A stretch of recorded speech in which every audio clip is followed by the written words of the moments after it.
Good morning, children. In Hindi class today, I am going to start the grammar lesson 3. Lesson 3 शब्द विचार. पहले आइए हम पढ़ते हैं शब्द किसे कहते हैं. एक या एक से अधिक वर्णों के सार्थक समूह को शब्द कहते हैं. जैसे कमल, घोड़ा, महिला. कहने का अर्थात है यहाँ जो पिक्चर बने हुए हैं, अगर हम इसे क, म और ल तीनों को अलग अलग कर देते हैं तो ये कोई शब्द नहीं होता है. लेकिन जब तीनों वर्णों को हम एक साथ जोड़ते हैं तो वो एक शब्द बनता है कमल. ठीक उसी प्रकार से घोड़ा और थर्ड नंबर एग्जाम्पल है महिला. यानी कि एक या एक से अधिक वर्णों के सार्थक समूह यानी कि तीनों वर्ण वो मिलाकर जो शब्द बनता है उसे शब्द कहते हैं. शब्द के 4 भेद होते हैं. चलिए शब्द के शब्द के 4 भेद होते हैं. उत्पत्ति के आधार पर, रचना के आधार पर, प्रयोग के आधार पर, अर्थ के आधार पर. अब हम इसके बारे में डिटेल्स में पढ़ेंगे. पहला है उत्पत्ति के आधार पर. उत्पत्ति के आधार पर शब्द के 4 भेद हैं. तत्सम, तद्भव, देशज और विदेशी. तो तत्सम शब्द वे होते हैं, देखिए मैंने अंडरलाइन किया, आप भी देख लीजिए.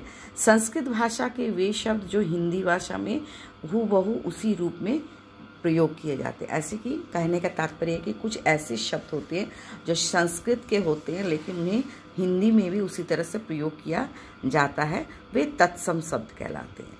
जैसे यहाँ पर एग्जाम्पल के रूप में है कन्या, पुष्प, कर्ण. कर्ण है, ये कर्ण नहीं है, कर्ण है. कर्ण, गुरु, लता, मुनि, बालक.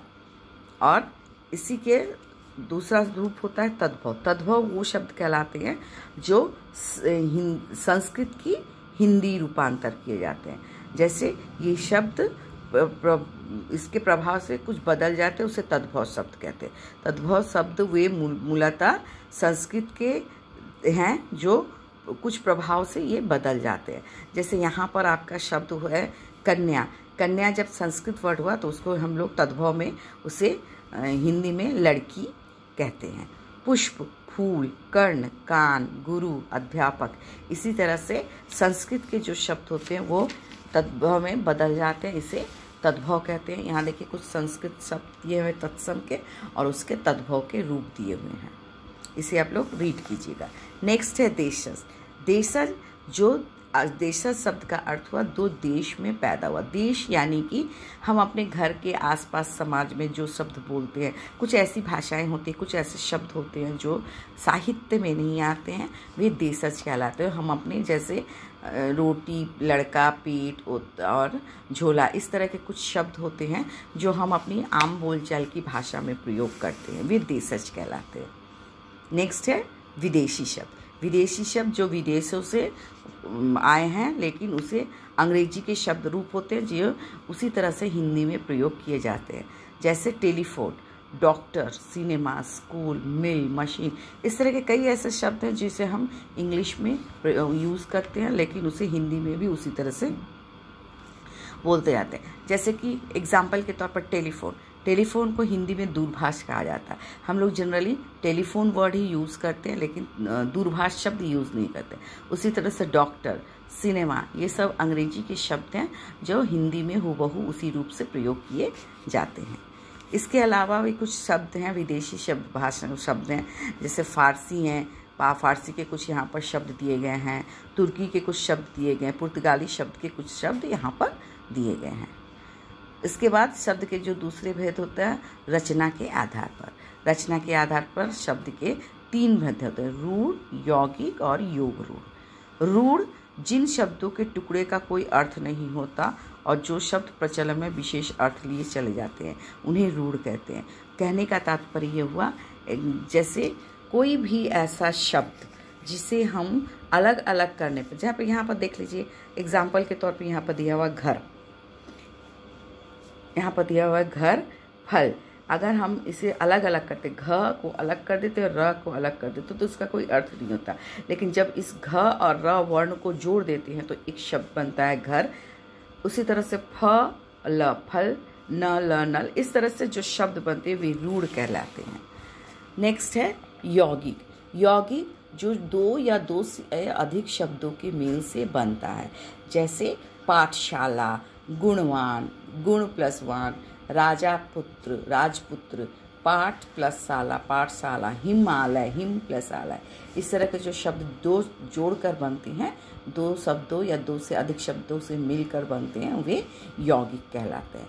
और योग रूढ़ शब्द ऐसे शब्द होते हैं जो ये भी यौगिक की तरह दो शब्दों के जोड़ से बनता है, लेकिन इसका विशेष वस्तु के लिए इसे प्रयोग किए जाते हैं। जैसे पंकज, पंकज पंख प्लस ज, पंकज यानी पंख मीन्स कीचड़, ज मीन्स खिलने वाला, कीचड़ में खिलने वाला यानी कि कमल। कीचड़ में क्या खिलता है? तो कीचड़ में खिलने वाला कमल। इस तरह से कई ऐसे शब्द होते हैं। जैसे विषधर, विष को धारण करने वाला, जैसा विष्णु। इस तरह से इस जो शब्द विष को धारण करने वाला, ये जो शिव जी के अर्थ में रूढ़ शब्द होता है, इसे योग रूढ़ कहते हैं। उसी तरह से लंबोदर, चतुर्भुज, नीलकंठ, पीताम्बर आदि ऐसे कई शब्द योग रूढ़ में भी आते हैं। नेक्स्ट है प्रयोग के आधार पर। प्रयोग के आधार पर इसके 8 भेद है। ये आप लोग पहले से भी पढ़ चुके हैं। संज्ञा, सर्वनाम, विशेषण, क्रिया, क्रिया विशेषण, संबंध बोधक, समुच्चय बोधक और विस्मयादि बोधक। इसकी चर्चा हम अगले पाठ में करेंगे। नेक्स्ट है अर्थ के आधार पर। अर्थ के आधार पर शब्द के 2 भेद होते हैं। एक होता है सार्थक और दूसरा होता है निरर्थक।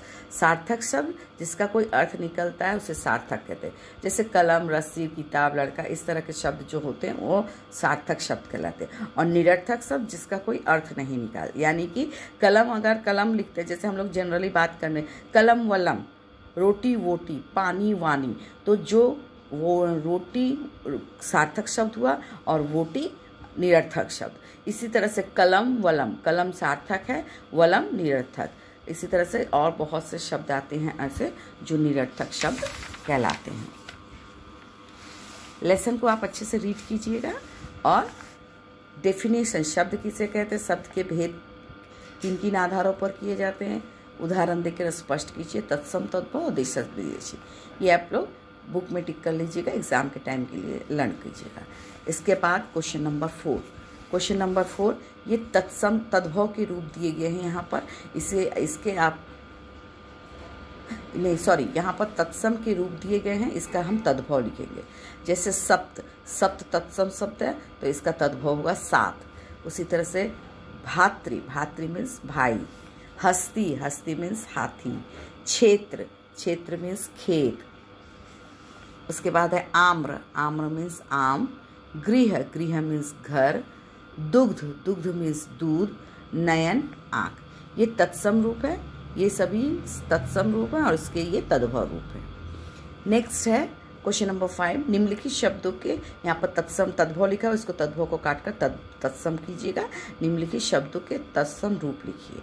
मोर, मोर तद्भव है, मोर का होगा मयूर। उसी तरह से नौ, नव, आंसू, अश्रु।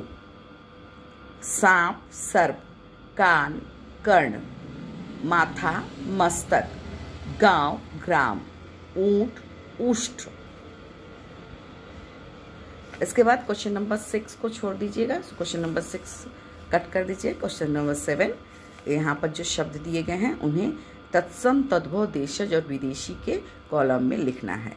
फर्स्ट तत्सम के कॉलम में आएगा अग्नि, सर्प, मयूर। तद्भव के कॉलम में आएगा सूरज, शादी, आंसू। देशज के कॉलम में आएगा झाड़ू, जूता, 5। और विदेशी कॉलम में आएगा लाश और कुली। ग्रामर बुक में ही आपको ये क्वेश्चंस कंप्लीट करने होंगे और लेसन को रीड करके डेफिनेशन एग्ज़ाम के लिए लर्न करना होगा। Thank you.